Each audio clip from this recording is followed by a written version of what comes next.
오늘도 지난주 말씀을 이어서 저희들이 말씀을 묵상하겠습니다.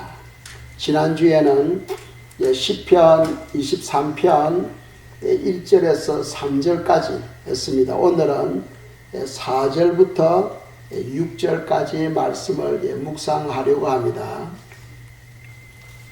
여러분들이 잘 알고 계시는 것처럼 목자의 책임이 있고 또 양들의 책임이 있다고 배웠습니다. 목자의 책임은 양무리들을 인도하고 보호하고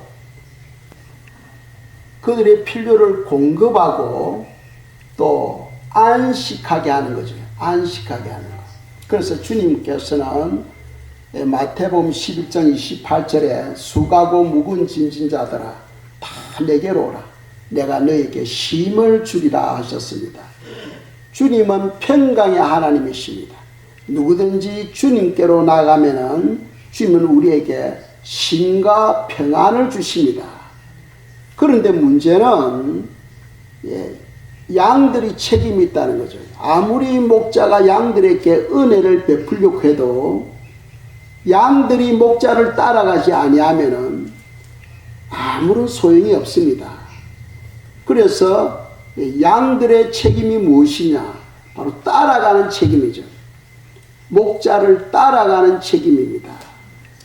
그래서 구약에 있어서는 특별한 사람한 하나님의 기름 부으심이 있었어요. 그리고 그 사람들에게는 하나님의 영이 있었습니다. 그리고 일반 성도들에게는 하나님의 영이 임하지 않았지요. 그런데 신약에 와서는 모든 성도들에게 하나님의 영이 임하고 또 우리에게 함께 하시다는 약속을 주셨어요. 그런데 하나님이 우리와 함께 하지만은 우리가 그분을 찾지 아니하면은 하나님은 역사하지 아니한다는 거죠. 성경 말씀대로 그분은 우리와 함께 하시지만은 우리가 그분을 의지하고 신뢰하고 그분과 동행하지 아니하면은 하나님은 함께 하시더라도 우리 일에 간섭하지 아니하신다는 겁니다. 그래서 양의 책임은 주님을 따라가는데 누가복음 9장 23절에 보시면은 목자를 따라가는 양들은 어떻게 해야 되는가를 가르치고 있어요. 그래서 우리가 누가복음 9장 23절 함께 읽겠습니다.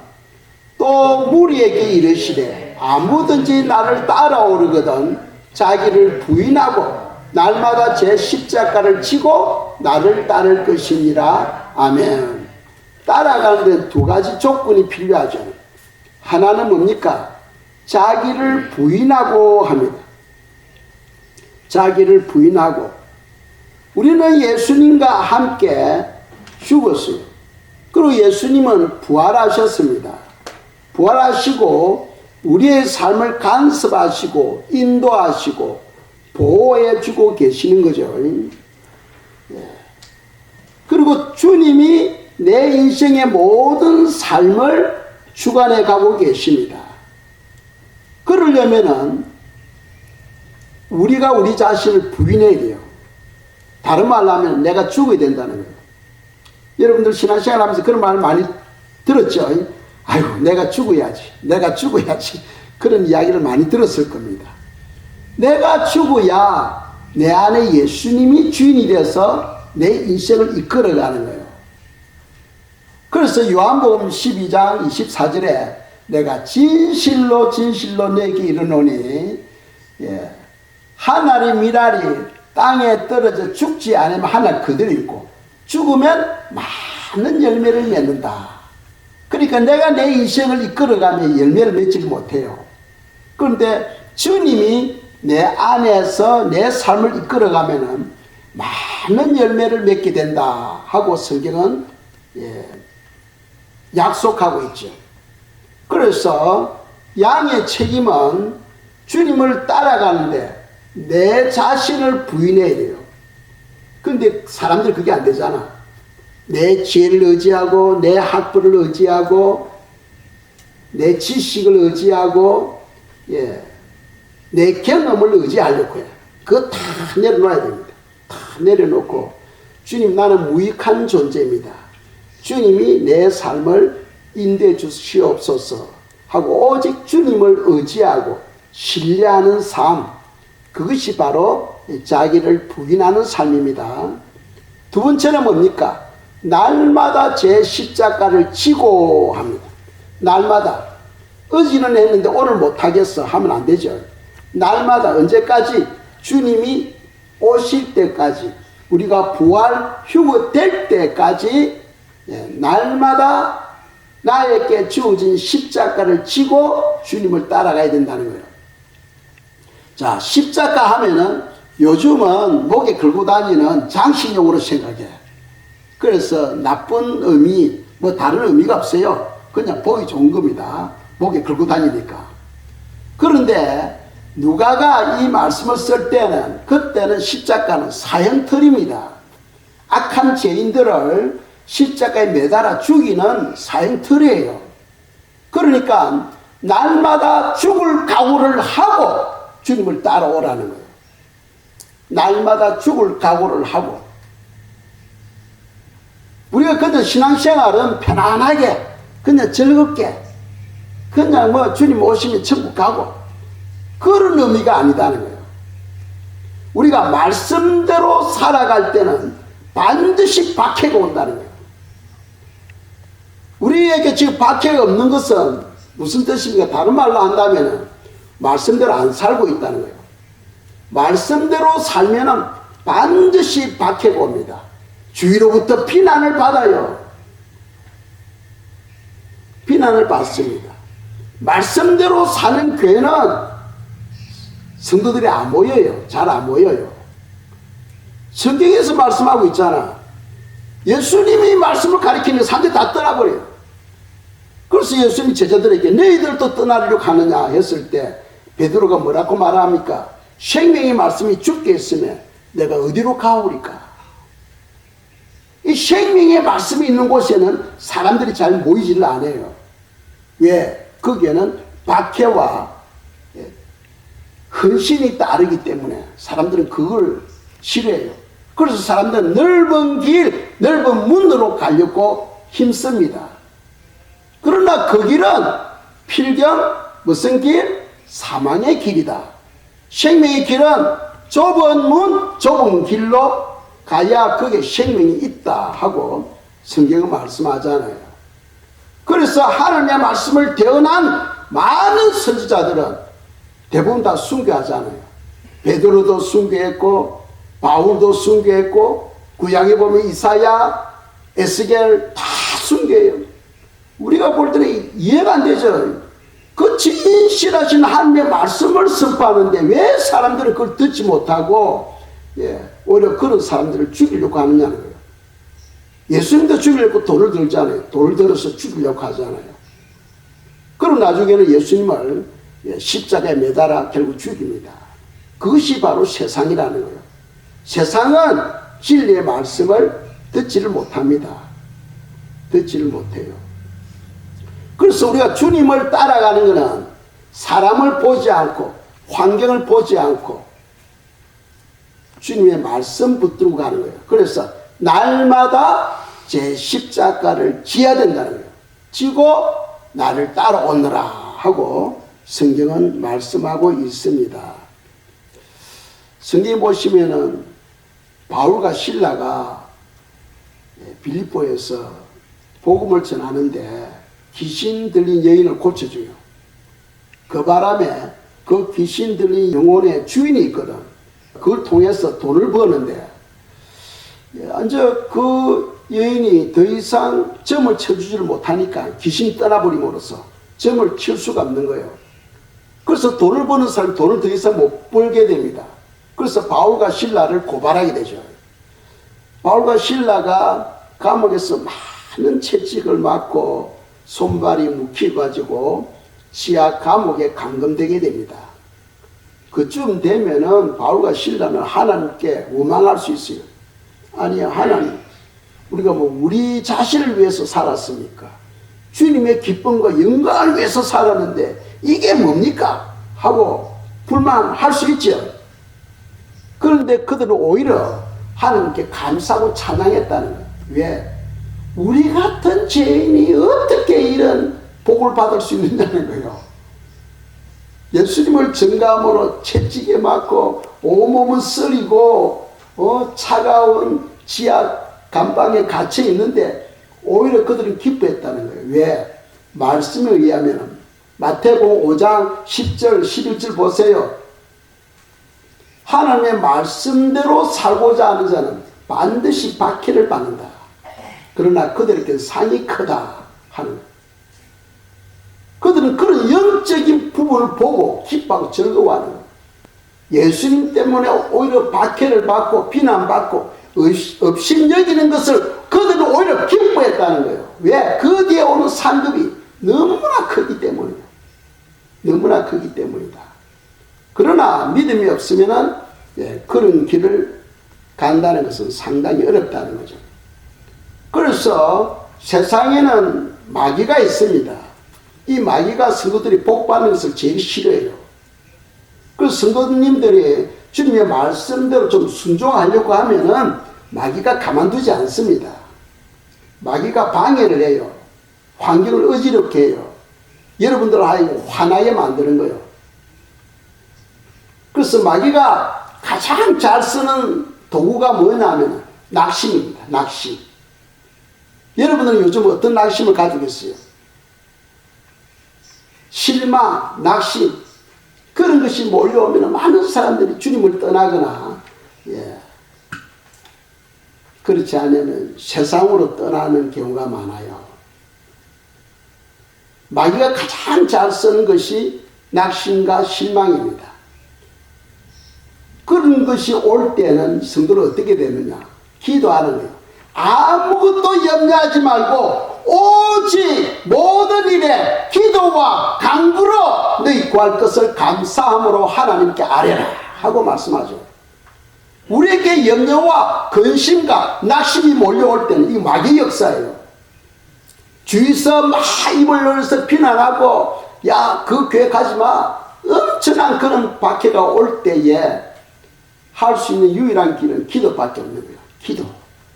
기도할 때 비난하는 영혼들이 입이 벙어리가 되고 마귀들이 떠나게 되고 막혔던 길이 뚫리는 역사가 일어나게 되는 거예요. 그래서 성도들에게 주시는 가장 큰 특권이 뭐냐? 기도하는 특권이라는 거예요. 기도하는 특권. 그럼 우리는 기도하고 마귀를 대적하라고 성경 말씀하고 있잖아요. 마귀를 대적하라. 그럼 너희를 피하리라 하고 성경 말씀하죠.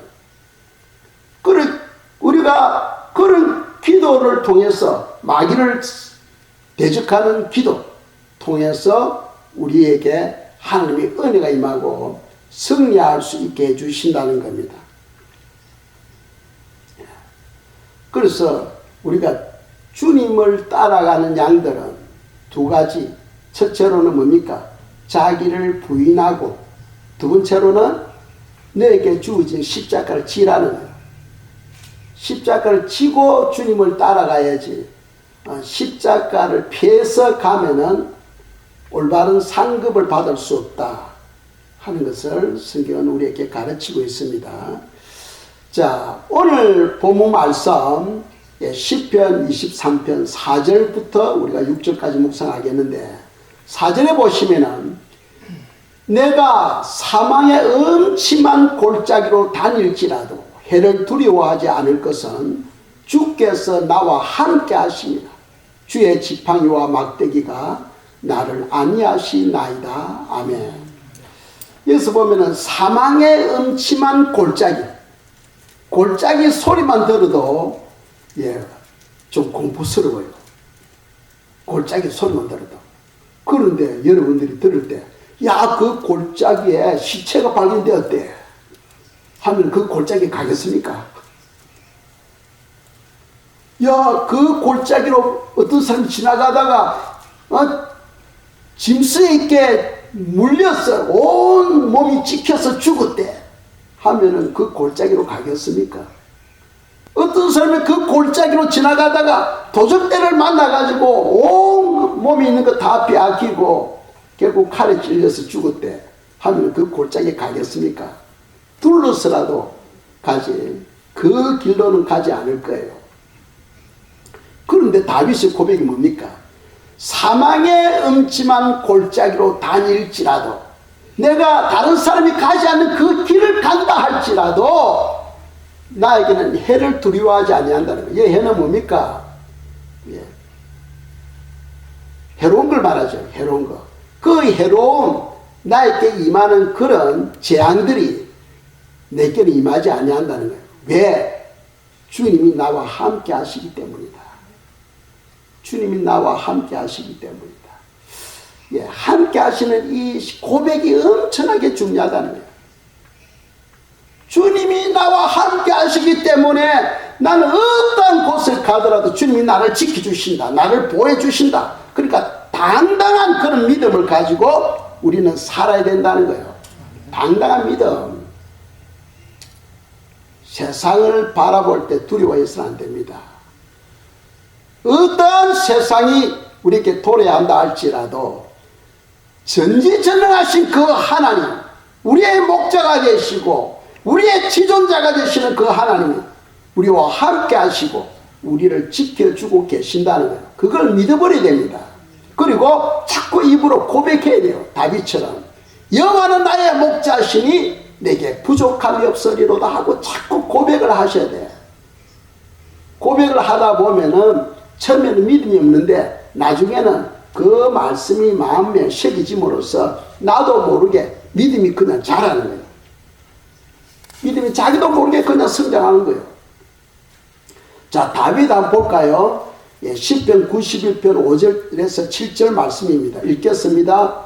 너는 밤에 찾아오는 공포와 낮에 날아드는 화살과 어두울 때 퍼지는 전염병과 밝을 때 닥쳐오는 재앙을 두려워하지 아니하리로다. 1000명이 내 왼쪽에서 10,000명이 내 오른쪽에서 떨어지나 이 재앙이 너에게 가까이 하지 못하리로다. 아멘. 이 다윗은 이런 믿음을 가지고 살았어요. 몇 년 전에도 여기에 팬데믹이 있었죠. 많은 사람들이 코로나로 인해서 병에 걸려서 죽고 했습니다. 온 세계가 큰 환란이었죠. 그런데 다윗의 고백에 의하면 그런 재앙이나 그런 전염병이 와서 수없이 많은 사람들이 오른쪽에서 왼쪽에서 쓰러진다 할지라도 그 재앙이 내게는 임하지는 못한다는 거예요. 왜? 전지전능하신 하나님이 나와 함께하고 계시기 때문입니다. 그런 하나님이 여러분들과 함께하고 계십니까? 그냥 지식적으로가 아니고 입으로 자꾸 고백을 하시고 고백을 하셔야 됩니다. 마음의 생각, 믿어서 의에 이르고 입으로 선포함으로써 구원에 이른다고 되어 있잖아. 그러니까 입으로 자꾸 선포를 하셔야 돼요. 선포. 여호와는 나의 목자시다. 여호와는 나의 피난처시다. 여호와는 나의 방패이시다. 여호와는 나의 치료자이시다 하고 자꾸 반복해서 선포를 하셔야 돼요. 그렇게 할 때 여러분들에게 믿음이 성장하게 되는 거예요. 흔들지 않는 믿음을 갖게 되는 겁니다. 그 성도님들은요, 10편 23편 1절에서 6절까지 자꾸 읽으시고 계속해서 외우시고 선포하는 거예요. 그냥 그렇게 할 때 그 말씀대로 이루어지는 거예요. 그 말씀대로 하나님의 보호하심이 사절처럼 그걸 믿는 사람은 어떤 환경 가운데서 두려움이 없어요. 하나님, 예수님은 평강의 하나님이시잖아. 평강의 하나님이 우리에게 평강을 마음에 지켜주시니까 다니엘이 사자굴 속에 들어가도 당당한 거예요. 사드락 메삭 아벳느고가 불 속에 들어가도 당당한 거예요. 왜? 그 하나님이 함께하고 계시니까. 그래서 주님께서 그들의 믿음을 보시고 사자굴 속에서도 지켜주시고 불 속에서도 지켜주시는 거예요. 우리에게 그런 믿음이 없다면은 아무런 의미가 없죠. 그런데 왜 사람들이 그런 믿음이 없습니까? 그것은 하나님을 의지하는 것보다도 자기 자신을 더 의지하거나 세상을 더 의지하게 되면은 믿음이 자라지를 않아요. 세상이나 자기 자신보다도 하나님을 더 의지하는 그런 믿음. 그래서 전능자 되시는 그분, 나의 목자가 되시는 그분이 나와 함께하고 계시기 때문에 나에게는 두려움이 없다 하는 것을 믿어야 됩니다. 다윗은 지혜가 있어서 그냥 적어 놓은 게 아니죠. 자기 삶을 통하여 경험을 지금 이렇게 적어 놓은 겁니다. 다윗은 소년일 때에 사자도 만나고 곰도 만나잖아. 그럴 때마다 하나님께서 다윗을 지켜주셨죠. 압살롬이 반란을 일으켰어요. 그 아버지를 죽이고 왕자리에 앉으려고. 그런 위기 가운데서 하나님께서 지켜주셨어. 또 사울 보세요. 사울 왕이 자기 자리를 지키려고 다윗을 죽이려고 찾아 헤매잖아요. 그런 가운데서도 하나님이 다윗을 지켜주셨지요. 또 골리앗하고 싸울 때도 한번 생각해 보세요. 골리앗은 거인입니다. 거인. 키도 커요. 아마 적게 비교하면 저보다도 2배 반 정도 될 거예요. 그리고 거기에 비교한다면 다윗은 조그만합니다. 소년입니다. 그런데 다윗이 골리앗과 싸우려고 그 앞에 나갔다는 거예요. 누구 힘으로 나간 거예요? 하나님 힘으로. 하나님이 나와 함께하고 계시기 때문에 당당하게 그 앞에 나가서 돌 파매로 돌을 돌려서 던져서 골리앗을 죽입니다. 골리앗이 착 보니까 자기 앞에 조그만 놈이 서 있거든. 그러니까 하도 가스러워가지고 가스러워서 입을 크게 벌리고 막 웃고 있습니다. 웃을 때 돌이 날라와가지고 눈과 눈 사이에 여기다 꽂혀버립니다. 꽂혀버려서 골리앗이 죽어버려요. 하나님이 다윗이 날리는 그 돌을 붙들고 가가지고 골리앗 눈과 눈 사이에 딱 맞춰버립니다. 그러니까 함께 하시는 하나님, 다윗은 함께 하시는 하나님을 믿었고 골리앗은 자기 자신을 믿었던 거죠. 그러니까 골리앗하고 하나님하고 싸우면 누가 이기겠어요? 그건? 당연히 하나님이 이기지. 그러니까 다윗은 전적으로 하나님을 신뢰하고 의지했다는 거죠. 제가 예전에 필리핀에서 사역하고 있는데 제가 사는 곳은 산 위에 있었어요. 그런데 산 밑에 교회를 건축하고 있었습니다. 그러니까 필리핀은 날씨가 더운 곳이잖아. 일하는 사람들은 낮에 한 10시부터 오후 3시까지는 자요. 그리고 밤에 일을 해요. 밤에 열심히 일해요. 그래서 그 사람들의 모든 이런 교회를 건축하는 장비를 내 차에 실어가지고 가가지고 그게 이제 건축이 다 끝나고 어느 날 밤늦게 이제 집으로 돌아오는 겁니다. 집으로 돌아오는데 산길로 와야 돼요. 산길인데 한쪽에는 절벽이에요. 한쪽에는 절벽이고 이제 차를 먹고 오는데 딱 보니까 한쪽에 길 도로변 옆에 군용 집차가 서 있고 거기에는 몸이 이런 그우들이 5명이 한 명은 차 안에 앉아 있고 4명은 자동차 밖에 나와서 본네트를 열어놓고 뭐 만지는 것처럼 하고 있더라고. 고장난 걸 수리하는 것처럼. 왜 그러냐면 이게 가짜라는 걸 제가 알은 것이 뭐냐면 이러면 거기에 일을 하는데 바빠야 되는데 전부 다 나를 보고 있는 거예요. 내 차를 다 보고 있는 거예요. 내가 옆을 지나가는데 그 자동차에 있으니까 내가 천천히 가야 될 거 아닙니까? 이 천천히 딱 볼 때 그네들이 전부 다 나를 보고 있는데 그들의 모양이 군인 안에 그런데 군복을 다 입었어. 예비 군복 며칠하고 군복을 다 입고 나를 보는 순간에 내가 정말 가짜다 하는 생각이 딱 들더라고. 그리고 뒤로 딱 보니까 벌써 그 차가 내 뒤에 딱 붙어 있는 거예요. 이는 고속 엔진을 달아가지고 엄청난 파워예요. 내 차는 이 건축하는데 장비가 잔뜩 실어가지고 무거워서 빨리 달리지를 못해. 내 딸은 힘껏 밟아도 안 나가. 그런데 그 차는 막 샹샹 하면서 내 차를 추월하려고. 왜 추월해야 내 가는 길을 가로막고, 예, 나에게 모든 것을 빼앗거나 또 내 목숨까지도 노릴 수 있는 거죠. 그래서 그 당시에는, 예, 많은 선교사들이, 예, 납치되고 죽어서 시체가 발견되어지고 할 때였어요. 그러니까 이거는 여기서 무조건 내가 승리해야 돼. 그런데 이제 차를 몰고 가는데 이 차가 추월하려고 사이사이를 공간을 찾는데 내가 못 가도록 길을 계속 막는 거예요. 그 차를 앞을 못 가도록 막는 거예요. 그래 한참 앉아 3일 앉아 올라가는데 내가 집사람한테 그랬어요. 안 되겠다. 안 되겠다. 저 차가 옆으로 가도록, 절벽 쪽으로 가도록 하고 내가 저 차를 받아가지고, 예, 절벽 쪽으로 내가 밀어버려야 되겠다. 이런 생각을 하게 되는 거예요. 하면서 내가 집사람에게 이야기를 했어요. 저 차를 내가 받아버려야 되겠다. 하니까 우리 집사람이 그래도 하는 데까지 달려보라 하더라고. 그래서 이제 계속 이제 두 차가 막 뒤에서 이쪽으로 가면 이쪽 털고 못 가도록 막 하면서 이제 올라가는 거예요. 어느 정도 올라가니까 안 따라오더라고. 왜 그런가 하면은 거기서부터 전화기가 터져. 중간에는 계곡이 깊어서 전화기가 터지지를 않아요. 그 안에서 이제 그네들이 나를, 예, 하이잭하려고 이제 한 거죠.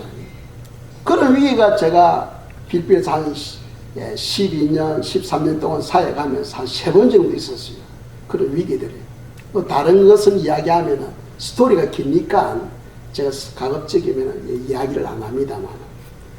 그래서 제가 말씀드린 것은 그런 위기 가운데서도 내가 무섭다, 두렵다, 잡히면 내가 죽는 거 아니냐, 사는 거 아니냐, 뭐 이런 생각이 전혀 없고 마음에는 평안해요. 마음에는 평안해요. 전혀 두려움이나 염려가 없어요. 그 당시에. 그냥 마음이 평안하고 저놈들이 만일 하나 내 옆으로 오면은 내가 받아서, 왜 그러냐 하면은 내 차도 짐이 실려 있으니까 무게가 있거든요. 그 차는 큰 덩치가 이런 사람들이 5명 탔으니까 여간해가 차가 밀리질 않아. 내 차도 짐이 잔뜩 실렸으니까 무게가 있어요. 그래서 옆으로 가면 받아가지고 그 절벽 쪽으로 밀어버리려고 그런 생각을 했었거든. 그런데 이제 그런 위기 가운데서도 하나님은 내 마음에 평강을 주셨어. 평강. 그렇지, 다윗이 그런 거예요. 4절에 보면 내가 사망의 음침한 골짜기를 다닐지라도 내가 해를 두려워하지 아니할 것은 주께서 나와 함께 하십니다. 주께서 나와 함께 하십니다. 그러니까 다윗의 그 마음에는 하나님의 평강이 있는 거예요. 두려움이 없어지는 거예요. 그런 거죠. 그래서 우리가 전능자 되시는 주님, 나의 목자가 되시는 그분을 우리 마음에 모시고 살아갈 때에 어떤 환난이 오더라도 두려움이 없어져 버립니다. 하나님의 평강이, 예, 우리 마음을, 예, 주장하게 되는 겁니다. 그래서, 예, 시편 16편 8절 우리 다 아시죠? 제가 읽겠습니다. 내가 여호와를 항상 내 앞에 모시며 그가 나의 오른쪽에 계심으로 내가 흔들리지 아니하리로다. 이 다윗은 어떤 상황 가운데서도 사망의 음침한 골짜기를 다닌다 할지라도 흔들리지 아니한다. 두려워하지 아니한다. 왜? 나를 지켜주시는 그 하나님을 항상 앞에 모시고 다녔다. 앞에 모시고 다녔다. 여러분들 삶에 바쁜 줄 알아. 아무리 바빠도 하나님을 모시고 다니시기 바랍니다. 갑자기 자동차 사고가 나고 갑자기 위험한 일들이 일어나는 거, 기도 안 해서 그런 거예요. 하나님을 먼저 모시고 다니시기 바랍니다. 다윗은 항상 하나님을 자기 앞에 모시고, 주님 이거 어떻게 할까요? 제가 이것은 어떻게 하면 되겠습니까? 항상 물으면서 예수님을 모시고 다녔다는 거예요. 구약에서는 예수님이라는 이름이 숨겨져 있을 때 있죠. 그렇지만 다윗은 시편에 110편 보시면은 구원자를 믿어요. 구원자. 자기를 구원하는 구원자가 있다는 것을 알고 믿은 것을 성경 말씀하고 있어요. 그런데 그 구원자가 구약에서는 예수님인 것을 숨겨져 있었죠. 신약에 와서 그 이름이 드러나게 되는 겁니다. 다윗은 지팡이와 막대기하고 이야기해요. 지팡이와 막대기. 그건 한마디로 말해서 자기를 보호하는 거죠. 각자 용도는 조금씩 다릅니다. 지팡이는 언제 씁니까? 자기 몸이 좀 허약하고 힘들 때 지팡이를 의지하게 되죠. 그러나 막대기는 외부로부터 오는 짐승들을 막을 때 막대기를 쓰잖아요. 무기로. 그러나 지팡이나 막대기 둘 다 자기 보호용입니다. 그 말은 무슨 말이냐면 하나님이 바로 자기의 막대기와 지팡이와 같다는 거예요. 그분이 나와 함께 하시고 늘 내 삶을 따라다니면서 나를 지켜주고 계신다는 거예요. 그래서 우리는 늘 그런 믿음을 가지고 살아가야 돼요. 그래야 할 때 이 세상이 어떻게 변하더라도 우리에게는 두려움이 없는 거예요. 그런 당당한 믿음, 그런 믿음을 가지시기를 축복합니다. 시편 23편 5절입니다. 읽겠습니다. 주께서 내 원수의 목전에서 내게 상을 차려주시고 기름을 내 머리에 부으셨으니 내 잔이 넘치나이다. 아멘. 내 원수의 목전에서 내게 상을 차려주시고 하고 고백하고 있습니다. 다윗이 살면은 다윗을 미워하고 다윗을 죽이려고 하는 많은 원수들이 있었어. 그네들은 끊임없이 뒤에서 비난합니다. 비난해요. 그래서 다윗의 시에 보면 이런 고백도 있어요. 저들이 내 머리를 밟고 다니나이다 하는 그런 고백도 있어요. 얼마나 뒤에서 다윗을 모함하고 비난하고 판단했으면은 다윗이 저들이 내 머리를 밟고 다니나이다 그런 고백까지 나오는 거예요. 그래서 다윗 주위에는 다윗을 미워하고 비난하는 많은 원수들이 있었어. 그런데 그 원수들 목전에서 그들 앞에서 내게 상을 차려주시고 합니다. 누가? 하나님이. 지금 무슨 말이냐 하면 나를 비난하는 그런 원수들 앞에서 하나님은 나를 더 잘되게 했다는 거예요. 그들이 내 삶을 보고 부러워하게 해주셨다는 거예요. 우리 삶이 잘못되면은 우리를 비난하는 영혼들은 꽃이다 하잖아요. 잘됐다.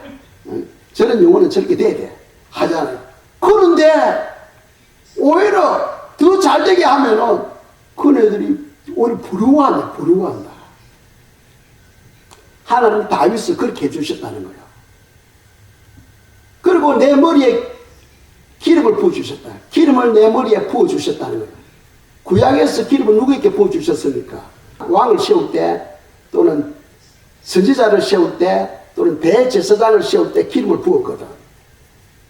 그러니까 기름을 부었다는 것은 신분을 변화시키고 급성장시켰다는 거예요. 급성장. 다윗이 사울 왕에게 도망 다녔잖아. 그 도망자, 죄인이었어요. 그런데 사울 왕이 죽고 난 다음에 어떻게 됩니까? 유다 왕으로 기름 부음을 받죠. 그래서 도망자가 한순간에 왕이 돼버려. 급성장시켜버려요. 그러니까 내게 기름을 내 머리에 부으셨으니 바로 그 말이에요. 기름을 내 머리에 부으셨다는 거예요. 성경에 보면 창세기에 요셉이 감옥에 갇혀 있었죠. 그런데 바로왕 꿈을 잘 해몽해 줌으로 말미암아 감옥에서 그 죄인이 졸지에 애굽의 총리로 급성장시켜버리잖아. 신분을 변화시켜버려요. 그게 하나님의 방법이에요. 하나님의 방법. 그러니까 하나님을 신뢰하고 의지하는 자는 하나님이 그렇게 씌워버린다는 거예요.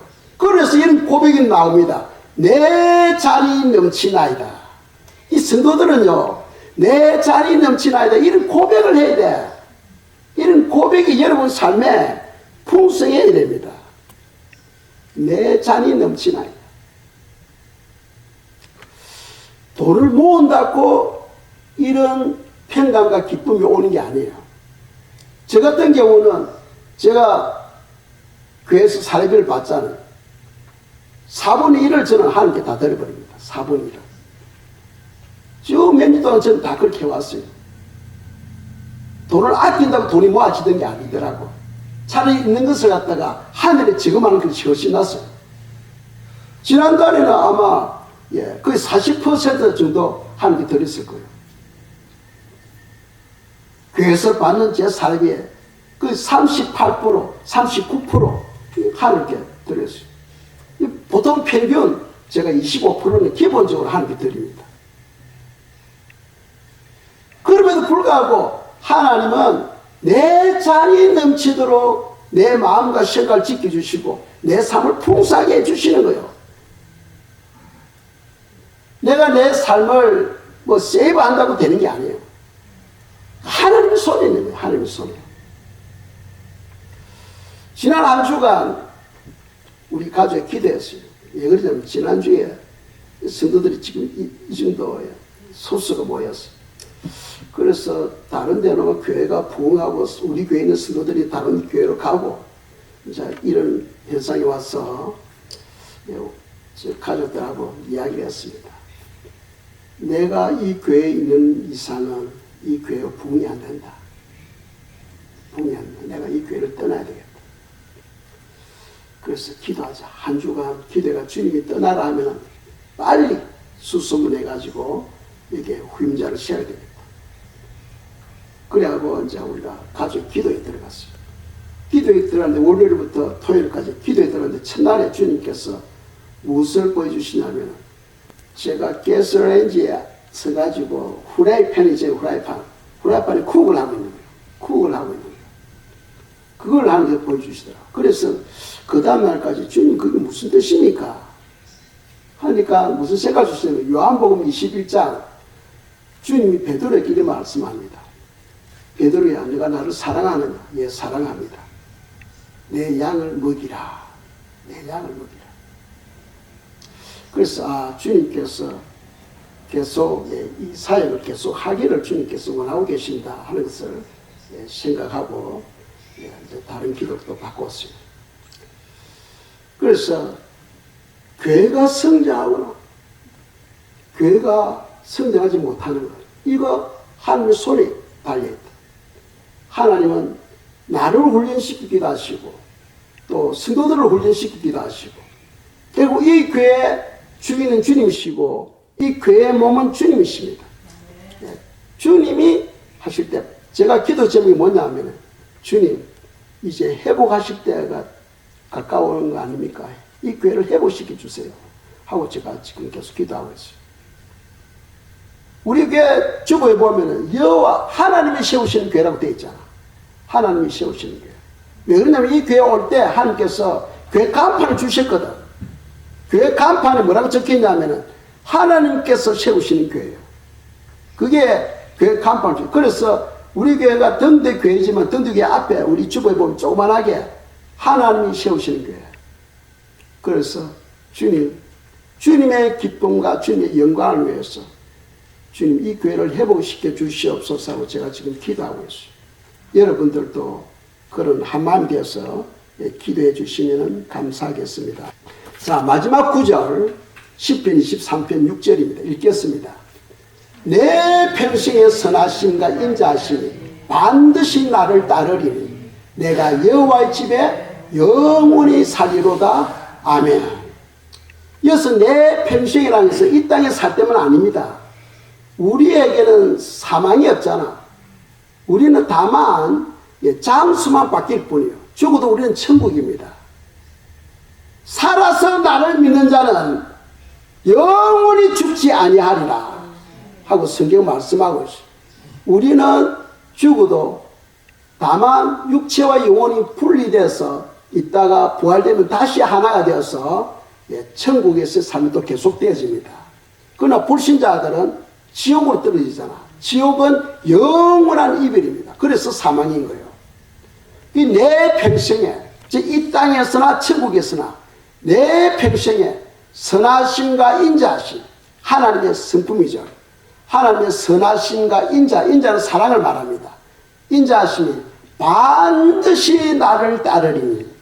다윗은요, 이 6절을 고백할 때 1절부터 5절까지 그 말씀을 바탕으로 해가지고 6절에서 지금 소망을 하고 있는 소망.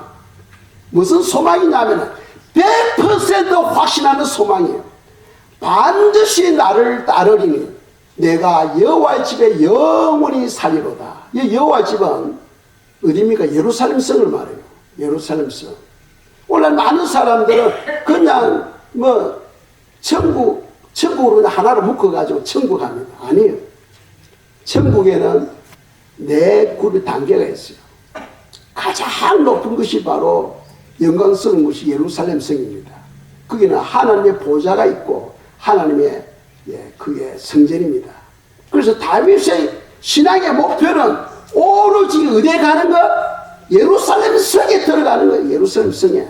그래서 내가 여호와의 집이 바로 예루살렘 성이거든. 내가 여호와의 집에 영원히 살리로다. 100% 확신, 99%도 아니에요. 100% 확신하고 지금 선포하고 있는 거예요. 다른 구절 한번 볼까요? 시편 27편 4절입니다. 다윗이 이 땅에서 유일한 한 가지 기도, 다른 기도도 많지만 특별히 한 가지를 뽑으라면은 그 기도가 무엇이냐? 내가 여호와께 바라는 한 가지 그것을 구하리니. 그게 무슨 기도냐? 자 보세요. 함께 읽겠습니다. 내가 내 평생에 여호와의 집에 살면서 여호와의 아름다움을 바라보며 그의 성전에서 사모하는 그것이라. 아멘. 여호와의 집, 즉 예루살렘 성을 말합니다. 여호와의 집에 살면서 여호와의 아름다움을 바라보며 그 예루살렘에 사는 성도들은요 항상 하나님의 영광을 바라보며 사는 곳이에요. 시온이나 왕국이나 파라다이스 나무는 하나님을 볼 수가 없어요. 그런데 예루살렘에 사는 사람들은 항상 하나님의 영광을 바라보며 사는 곳이에요. 그래서 다윗이 뭐라고 말하냐면 여호와의 아름다움을 바라보며 그의 성전에서 사모하는 그것이라. 그 예루살렘 성이 하나님의 성전이거든. 여호와의 아름다움을 바라보며, 여기 바라본다는 것을 영어 단어로 뭐로 쓰고 있어요? 게이즈입니까? 게이즈. To gaze on the beauty of the Lord 하고 표현하고 있어요. 게이즈는 너무나 황홀해가지고 유심판하게 바라보겠다는 거예요. 그냥 룩겟이 아닙니다. 룩겟은 그냥 보는 거지만 이 게이즈는 너무나 영광스러워서 그것을 다른 거 보이질 않아요. 그것만 환하게 바라보고 있는 것을 말합니다. 다윗이 하나님의 영광을 봤을까요? 못 봤을까요? 봤을까요? 못 봤을까요? 봤지요. 봤기 때문에 지금 이런 이야기를 할 수가 있는 거예요. 하나님께서 어느 날 저에게 하나님의 그 영광을 보였을 때 너무나 놀래버렸어요. 그 하나님의 그 영광을 보는 그 순간에 세상에 어떠한 아름답다 다 필요 없어요. 필요가 없어요. 필요가 없어요. 그거 다 쓰레기예요. 필요가 없어요. 여호와의 아름다움을 바라보며 그의 성전에서 사모하는 그것이라. 지금 다윗은 100% 그는 예루살렘 성에 반드시 들어간다는 것을 믿고 있는 거예요. 우리는 이런 믿음을 가지고 살아야 돼. 신앙생활 하는데 목표가 무엇입니까? 목표가 부자 되는 거예요? 목표가 너무나 아름다운 집을 짓는 겁니까? 목표가 여러분 자녀를 훌륭하게 시켜서 큰 아름다운 대학교에 보내는 거예요? 그게 목표가 되면 안 됩니다. 그게 목표가 되면 안 돼요. 우리의 목표는 예루살렘 성에 들어가는 거예요. 예루살렘 성에. 거기는 영원한 거예요. 영원하게 하나님의 그 아름다움을 바라보며 그의 성전에서 사모하는 그것이야. 그 하나님의 그 영광보다 더 아름다운 게 없어. 소망을 바꾸시기 바랍니다. 시편 23편 여러분들 자꾸 외우시고 마음에 새기세요. 이 시편 23편 엄청나게 중요합니다. 자꾸 이것을 자꾸 외우고 함으로써 이 말씀이 여러분 마음에 심겨져 버리면은 여러분 100% 예루살렘 성에 들어가.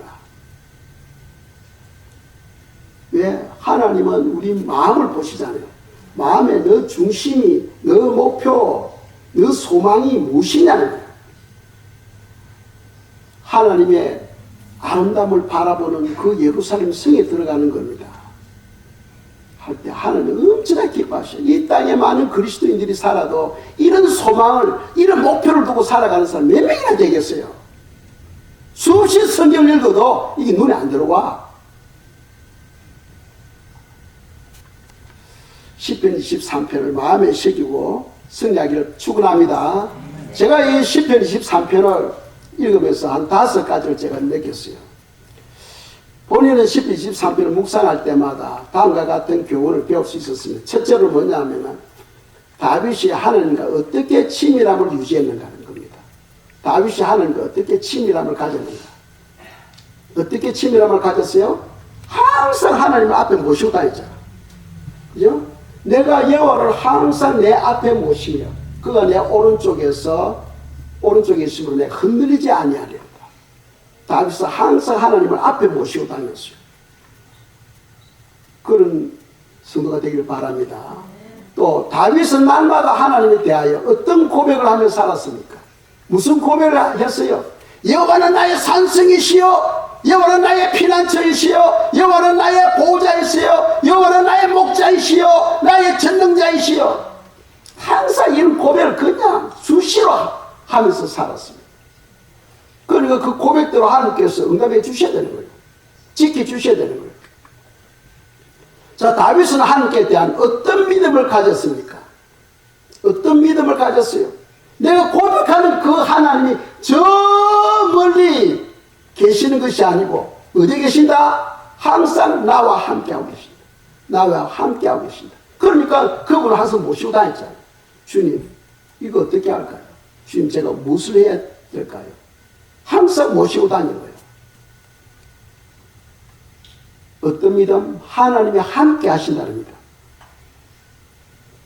함께 하시기 때문에 사망의 음침한 골짜기를 다닐지라도 해를 두려워하지 않는 거예요. 네 번째는 뭡니까? 다윗의 최종적인 소망은 무엇입니까? 하늘의 예루살렘 성에 들어가는 거예요.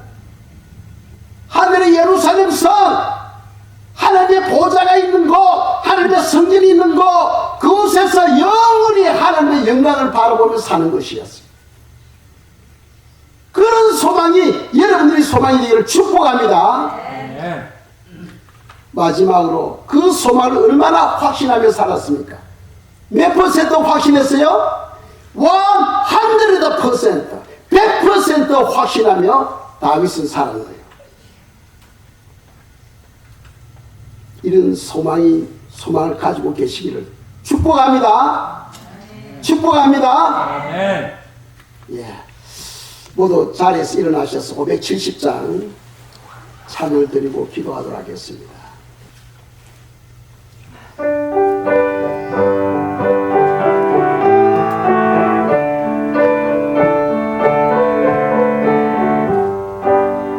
주는 나를 기르시는 목자요, 나는 주님의 귀한 어린 양.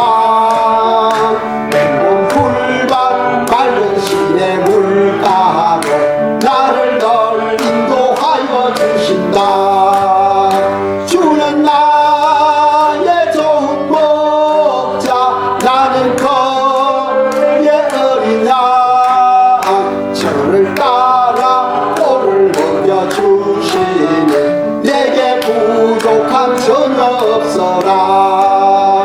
예쁜 새들 노래하는 아침과 노을 비키는 고운 황혼에